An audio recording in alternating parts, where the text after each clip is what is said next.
नमस्ते बच्चों, इस कहानी का नाम है कौन चलाता है चालक रहित कार। इस कहानी को सभी बच्चों को ध्यानपूर्वक सुनना है। कहानी के उपरांत इसे अपने शब्दों में औरों को भी सुनाना है। बच्चों, यह कहानी है पार्टी और सूबी की। गर्मियों के मौसम में पार्टी घर आई है और सूबी उसके साथ समय बिताने का कोई भी मौका गंवाना नहीं चाहती है। उसकी दादी माँ जैसे ही उसे पुष्पक विमान के बारे में बताने लगती है, सूबी सोचने लगती है कि क्या वह किसी चालक रहित कार की तरह था जिसमें बैठकर बस हमें उस स्थान का नाम बताना होगा जहाँ जाना है और हम सुरक्षित ढंग से वहाँ पहुँच जाएंगे। तो आइए सुनते हैं सूबी और पार्टी के साथ इस आश्चर्यजनक आविष्कार के बारे में। कहानी सुनने का समय। सूबी भागकर अपनी दादी की बाहों में झूल गई। गर्मियों की रात थी और बादल रहित आकाश में तारे टिमटिमा रहे थे। इस बार गर्मियों में पार्टी सूबी के घर आई थी। पार्टी यानी उसकी दादी ने पूछा, क्या रामायण में से ही कहानी सुनाऊं? सूबी बोली, हाँ। पार्टी उसे उस युद्ध के बारे में बता चुकी थी जिसमें राम ने लंका के राजा रावण को हरा दिया था। पार्टी ने युद्ध समाप्ति के बाद क्या हुआ उसके आगे की कहानी सुनानी शुरू की। रावण के मारे जाने के बाद राम को लंका से बहुत दूर स्थित अपने राज्य अयोध्या लौटना था। तब लंका के नए राजा विभीषण ने उन्हें एक जादुई रथ दिया। उसे पुष्पक विमान कहा जाता था और वह खुद उड़ सकता था। सूबी ने पूछा, विमान को कैसे पता चलता था कि कहाँ जाना है? पार्टी ने कहा, यात्री को सिर्फ उसे आदेश देना होता था। फिर तो यह बिना चालक की कार जैसा हुआ। पार्टी की आंखें आश्चर्य से फैल गईं। वह बोली, बिना ड्राइवर के कार? यह अद्भुत चीज़ क्या है? सूबी चहकते हुए बोली, ऐसी कारें जो अपने आप चल सकें। पार्टी बोली, मैं नहीं मानती, ऐसा कैसे हो सकता है भला? एक कार अपने आप कैसे चल सकती है? जादू से? सूबी ने कहा, यह कोई जादू नहीं है पार्टी, विज्ञान है। पार्टी ने पूछा, ठीक है, फिर मुझे बताओ कि यह चालक रहित कार चलती कैसे है? सूबी को इसके बारे में पूरी तरह से ज्ञात नहीं था। जानकारी हासिल करने के लिए सूबी और पार्टी ने कंप्यूटर खोला। जब वे इंटरनेट को कंप्यूटर से जोड़ने की कोशिश कर रही थीं, तो सूबी ने पूछा, पार्टी, क्या आप कार चलाती हैं? पार्टी ने जवाब दिया, काफ़ी साल पहले मैं स्कूटर चलाया करती थी, पर अब तो मुझे सड़क पर चलने में भी डर लगता है। मुझे यही भय सताता रहता है कि कहीं किसी से टकरा न जाऊं या मुझे चोट न लग जाए। सूबी और पार्टी दोनों की निगाहें कंप्यूटर स्क्रीन पर गड़ी थीं। एक वेबसाइट पर लिखा था कि चालक रहित कारों को स्वयं चालित कारें भी कहा जाता है और प्रत्येक कार में इसी कंप्यूटर की तरह एक कंप्यूटर भी होता है। मॉनिटर को थपथपाते हुए सूबी बोली, और कैमरे और सेंसर भी। कंप्यूटर इनका इस्तेमाल उन रास्तों का चित्र बनाने के लिए करता है जहां से कार गुजर रही होती है।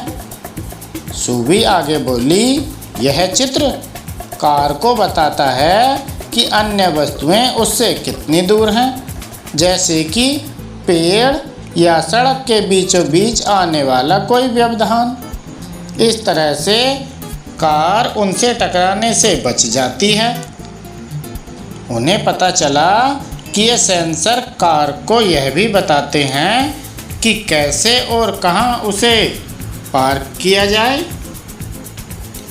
पार्टी के स्वर में हैरानी थी। बोली, पर कार को कैसे पता चलेगा कि वह कहाँ है और उसे कहाँ जाना है? सुवी ने समझाया, कार के कंप्यूटर में नक्शे बने होते हैं जो बताते हैं कि वह उस समय कहाँ है। जब हम उसे एक स्थान का पता देते हैं तो ये सुझाते हैं कि हमें वहाँ कैसे पहुँचना है। तभी अप्पा कमरे में आए। वह बहुत थके हुए लग रहे थे। पार्टी ने पूछा, क्या बात है? अप्पा बुड़बुड़ाए, ये ट्रैफिक भी किसी मुसीबत से कम नहीं। हर किसी को जाने की जल्दी है, कोई भी नियमों का पालन नहीं करता है। सुवी बोली, अगर हर कोई चालक रहित कार में बैठा होता तो ऐसी दिक्कत का सामना नहीं करना पड़ता। पार्टी उसे अचरज से देखने लगी। कार का कंप्यूटर बनाने वाले इंजीनियरों ने उसके अंदर ट्रैफिक के सारे नियम डाल दिए हैं। इसलिए जब कंप्यूटर कोई निर्णय लेता है तो वह जांचता है कि वह नियमों के अनुसार है कि नहीं। पार्टी ने कहा, चलो तुम्हारी यह बात मान भी ली जाए, लेकिन सोचो, हरी बत्ती होने पर कार चलने लगे और तभी कोई अचानक सड़क पार करे तो क्या कार उससे टकराएगी नहीं? अगर कोई व्यक्ति कार चला रहा हो तो वह रोक सकता है। अप्पा ने कहा, मुझे आज ऐसा ही करना पड़ा। जब सड़क पार करने वाली बत्ती लाल थी तो एक आदमी अपने फ़ोन को देखता हुआ मज़े से निकलने लगा। समय रहते मैंने कार रोक दी। पार्टी ने कहा, हे भगवान! उनके चेहरे पर चिंता की लकीरें छा गई थीं। स्क्रीन पर से पढ़ते हुए सुबी बोली, स्वयं चालक कार का पहला नियम है किसी चीज़ या किसी व्यक्ति को टक्कर न मारना। इसलिए ट्रैफिक नियम के अनुसार कार को चलाने के निर्देश मिलने पर अगर उसके सामने कुछ आ जाता है तो कार के सेंसर उसे रोक देते हैं। पार्टी ने पूछा, तुम्हारा कहना है कि कंप्यूटर इस बात को समझता है कि किसी चीज़ को टक्कर ना मारना कहीं ज़्यादा महत्वपूर्ण है? सुबी ने जवाब दिया, हाँ, ऐसा ही है। पर क्या ड्राइवर की अपेक्षा कंप्यूटर ज़्यादा फुर्ती से कार को रोक सकता है?